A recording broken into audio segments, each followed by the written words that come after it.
Welcome to Real Estate Pro Tips and Strategies. The theme is how to buy a home or sell a home in a changing real estate market. Hi, my name is Pete Sabine and I'm here with my team partner Leslie Whitney. We are real estate professionals with Compass and the 5-star real estate team here in the San Francisco Bay Area. We want to share with you our real estate expertise to give you a competitive edge and provide insight with useful information so you can make an informed decision for your next home purchase. Leslie and I break down the most important aspects of real estate. Future podcasts will reveal how to navigate as a home buyer or seller. Let's begin our podcast. Hi, today we're going to talk about how to know your real estate market trends. So Pete, what are the signs to look for that confirms a buyer's market, which is one of the market trends? Yeah, so the classic buyer's market is where we have more than 6 months of available inventory for sale based on the rate of closed sale transactions. And some of the telltale signs of a buyer's market would be an increasing supply of homes for sale, or more commonly known as active listings.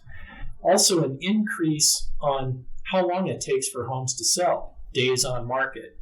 So if the days on market is increasing over time from 1 to 2 weeks to 2 to 3 months, and the supply of available homes is increasing at the same time, that means there's more supply than there is demand. So we also look at how many new pending sales are occurring each month. And if the pending sales activity is declining while the inventory of active listings is increasing, now we have a supply and demand imbalance in favor of buyers. They have more homes to choose from.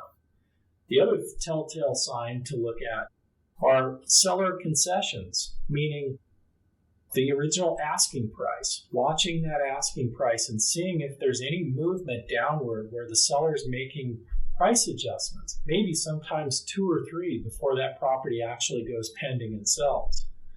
Other seller concessions would be things like credits for repairs or things of that nature, any type of concessions. So we're located in the Bay Area of California, and that's mainly what we're talking about. When was the most recent buyer's market in the Bay Area?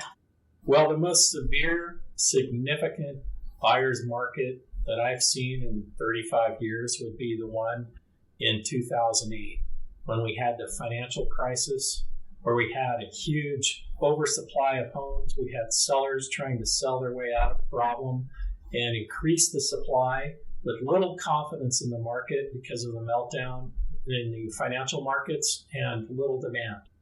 So 2008 to 2010 to 2011, that was the era of a buyer's market in the San Francisco Bay Area. And in fact, in most part of the countries, it was that way as well.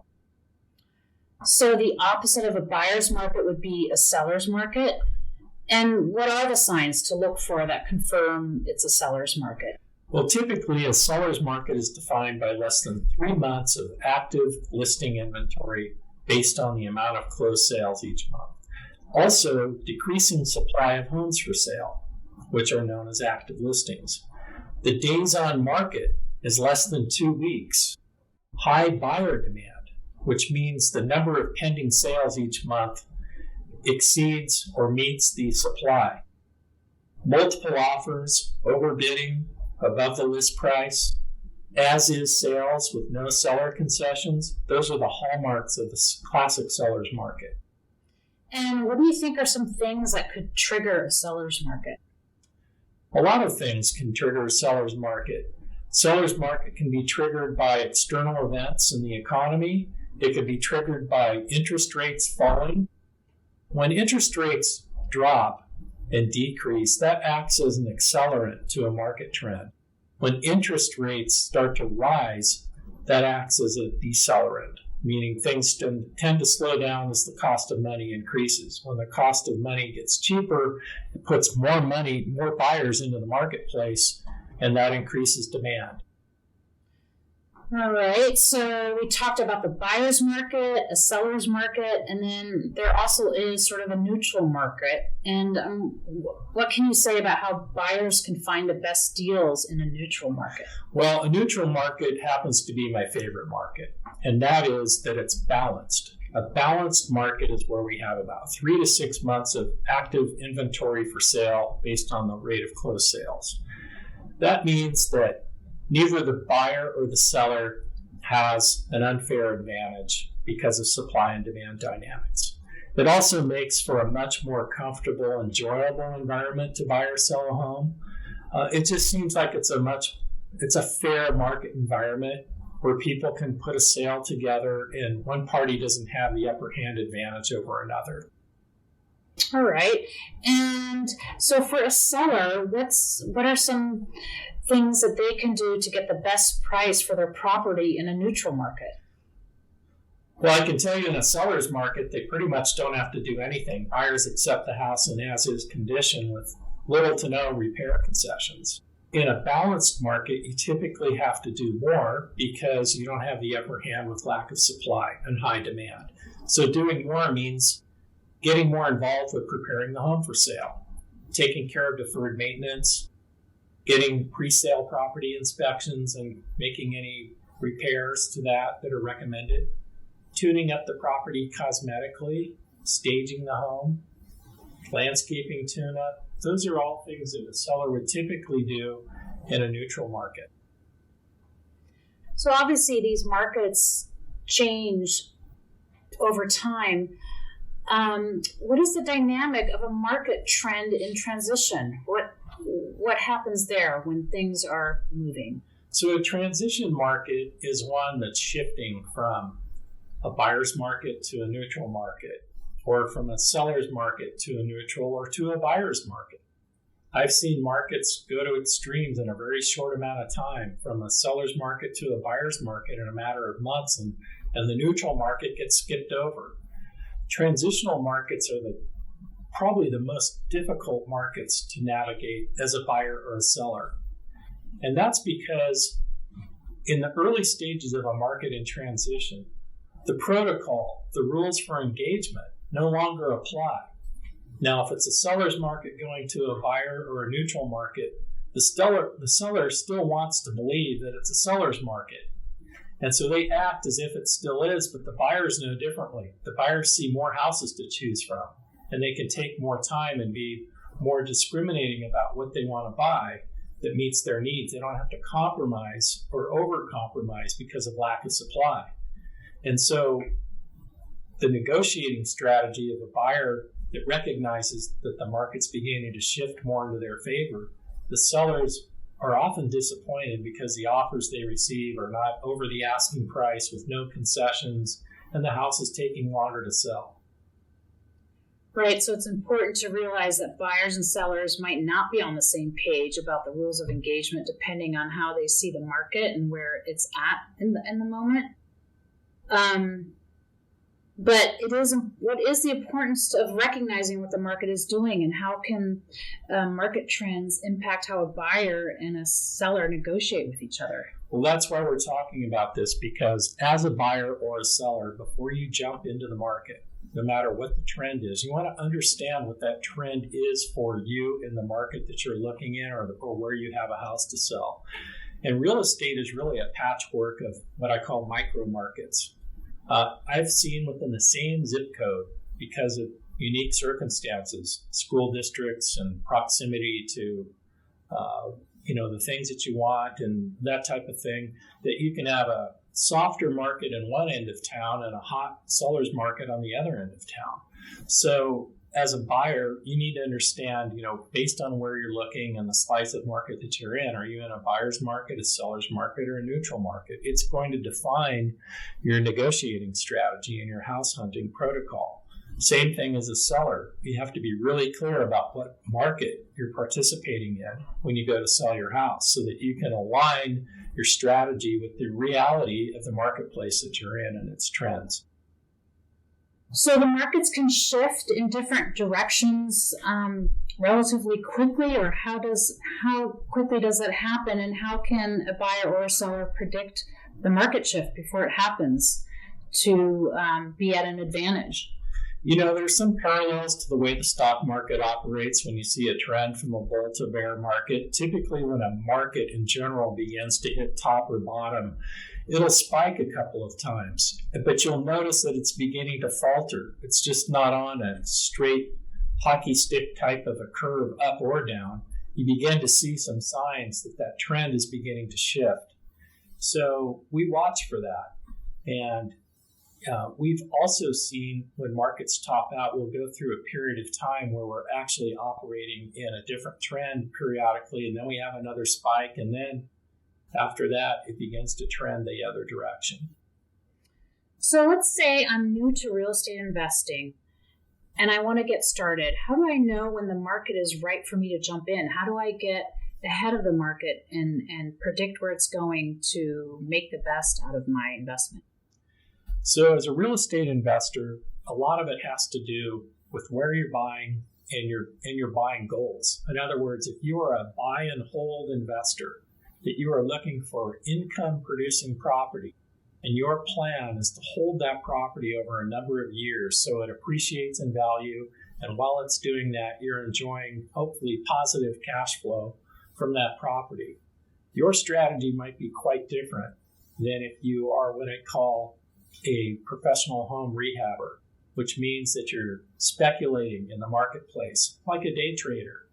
You're buying low, hopefully. You're building out the property to its optimum value. You're putting it back on the market, hopefully quickly before the market changes, and you're capturing profit because you're riding the trend of an uptrend market. So depending on what your goals are as an investor, if you're the long-term buy and hold investor, market trends don't matter as much because you're going to hold that property for a long period of time. In California, our market cycles, real estate market cycles, typically go through a 10-year period from one type of market trend to another. There have been exceptions to that, but generally speaking, it's always best to buy as a buyer in a buyer's market if you can time the market, and sell when it's a seller's market. What's really critical is for the rehab contractor that wants to flip properties for a profit. If you catch the market too late, you could end up being a buy and hold investor, meaning you go to put it up for sale and the market has shifted. You can't hit your profit goal with your price. And because of how much money you put into the property, you're now forced to hold it until the market shifts in your favor. And that might be a long time. It might take years before it comes back again. Okay, so it does seem to be important to sort of understand what the buyer's long-term goals are. Why is the housing market cyclical? And how do you think the California real estate market has evolved over the last 40 years? Well, California and typically the coastal United States markets are far more volatile than the central part of our country, which is much more of a stable, flatline environment for price appreciation. Coastal markets are more volatile. They're a little more prone to market cycles. But overall, external factors like the economy, the job market, the employment rate, those types of things, changes in the tax code, being able to deduct mortgage interest rates, tax-deferred exchanges, the home loan market, the availability of financing and the cost of financing. All of those factors, when they shift or change, creates a market cycle. And the market cycle can be either positive or it can be declining. Over the last 40 years or so, we've had significant occurrences of external factors. In the early 1980s, we had really high inflation. Mortgage rates were north of 15%. When I got into real estate in 1985, interest rates had just drifted down from 13 to 12%, and everybody thought that was great. And now we have interest rates that are sometimes just shy of 3%. So that was definitely a buyer's market. In that era, unless the seller was willing to participate in the financing to sell their home, a lot of homes couldn't sell because the buyers couldn't afford the mortgage based on the high interest rates. That created a buyer's market. In the early 90s, we had a recession that was triggered by the Gulf War event. We were at the tail end of a mini seller's market that started in the late 1980s. And as we got into the early 1990s, by the time the Gulf War started in 1992, things began to soften. That recession lasted about 3 to 4 years, and it wasn't until 1996, 97 that the market began to reverse its course and become more of a seller's market. And then we got to the late 1990s and early 2000s. But by that time, the banking industry had been deregulated. And when that happened, we started to see a lot of creative financing make its way into the residential real estate market. We had a lot of folks in the dot-com industry come into found money, as we call it. They were buying real estate. They had a lot of money to throw around. They added as an accelerant to that market trend of a seller's market in the late 90s and early 2000s. And then we had 9/11. And 9/11 was, of course, what I call a black swan event. Those events don't happen very often. In some cases, you don't see something like this in your lifetime. When that happened, we didn't know if we were going to have a real estate market. I mean, the tail end of that year, real estate was essentially shut down. People were just not moving. Everything was put on hold. And it wasn't until the beginning of the following year that we began to see activity come back into the marketplace. And the federal government got in. They started relaxing interest rates, stimulating the economy, and it brought the market back. It took a couple of years for us to get back on track again, but we did. And all the while that was happening, these creative financing programs were making their way to the street, putting money in people's hands that probably never should have been allowed to borrow it. That led up to the market plateauing in 2005 through 2007 across the nation. This 10-year run of a seller's market began to top out. And everything started to unwind in 2007 into 2008 with the financial crisis created by the banking industry that created the real estate boom, and everything went boom. It blew up. So those were extreme events, external events that affected housing markets all across the country. No market that I'm aware of escaped the forces of those external events. So in March of this year, the COVID pandemic hit, and how has it impacted the real estate market, and what were your predictions before this happened for 2020, and how did this shutdown derail those predictions, if they did at all? Well, let's start with how the pandemic impacted the market. That is another black swan event that occurred. And it was unique in that it was global this time. It wasn't just with our country in a financial market meltdown. It was a global event, which is unprecedented. And it really stopped everything in its tracks. March 17th, I was standing in a listing where we're trying to get it ready to sell. We had the stager there, the contractor, the painter, the inspectors, the homeowner. We had a house full of people. And all of a sudden, 6 cell phones start going off with the civil defense code, shut down, lockdown, all this, it was like right out of a movie. It was that'll probably stay with me for the rest of my life. It's kind of seared in my psyche. That day was special. And after that, real estate as a profession was not recognized yet as an essential service. So essentially, all of us in residential real estate were out of business until we were told we could go back to work. So it essentially shut down real estate for a brief period of time. It was 3 to 4 weeks later that the government deemed our profession to be essential, and those of us in real estate could go back to work again. Up until that time, we were enjoying a robust first quarter. It was a seller's market. And let me say that the year previous in the Bay Area, 2019, was one of those years where things had leveled off. Things had cooled off a bit. 16, 17, 18, those were hot sellers markets. 19, things were plateauing. We weren't seeing the wild, crazy overbidding and every house selling with 10 offers in 2 days kind of a thing. We were beginning to see that happening in February. And as we got to the middle of March, which is typically when our prime spring market takes off, we had this, quote, interruption in our real estate market.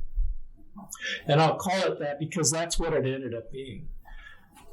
By the time May came around, not only were real estate people back to work legally, but we couldn't show properties that were owner-occupied or tenant-occupied. It was illegal to do so. It wasn't until mid to the end of May that we could show occupied homes.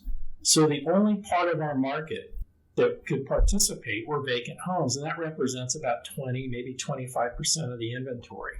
So we had a market from March 17th until the middle of May, but it was a much smaller one.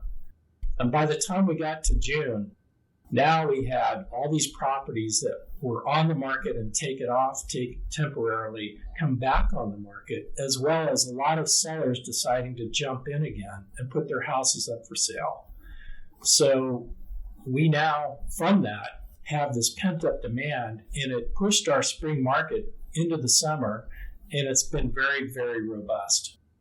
Pretty much across the country from what I can tell, but most certainly in the Bay Area, it's probably one of the strongest sellers markets I've seen in a long time. And along with that, as an accelerant, are the interest rates. And with what happened in the financial markets to stimulate the economy because of the pandemic, interest rates are at a historic lows, in some cases below 3%. Well, this pandemic is nothing like we've ever seen before in our lifetime. What lessons do you think this pandemic has taught us about the volatility of the housing market? Well, I guess I could say that anything can happen in real estate. And to say that, it could never happen is not the case. I've seen a lot of things happen in 35 years and significant things. And the pandemic is something that could happen again. We don't know if it's over. I mean, if there's a second wave, we could go backwards again. Nobody really knows. We're in uncharted territory. And the truth is that I don't think the full effects of the pandemic have really made its way into our economy yet. We've seen telltale signs of it, but we've also seen our economy propped up by the infusion of trillions of dollars for stimulus. But that really isn't solving the key problem. There are a lot of jobs that are going to be forever lost. There are a lot of businesses that have closed or are going to close that are never going to reopen again, which means that there are going to be a lot of people that are unemployed. And I think that 6 months from now, we might see the full effect of the pandemic and how it's affecting our economy as a whole and our real estate markets, both across the country and locally. Okay, interesting to see what will happen the rest of the year with this pandemic and where it will take our real estate market. Thanks. Thank you. Thank you for joining us for this podcast. We hope you enjoy our real estate pro tips and strategies, and we encourage you to share our podcast with anyone you know who is looking to buy or sell a home. Be sure to like and subscribe, and if you're watching on YouTube, ring the bell next to the subscribe button so you won't miss a single episode. Thank you to our producer, Sam Lubman with Painless Podcast, for making this podcast happen. I'm Leslie Whitney with Pete Sabine, and we are the 5-Star Real Estate Team. Join us for our next episode of Real Estate Pro Tips and Strategies. Call or text 925-297-5335 to reach us with your questions and referrals, or send an email to info@5starrealestatepro.com. Thank you.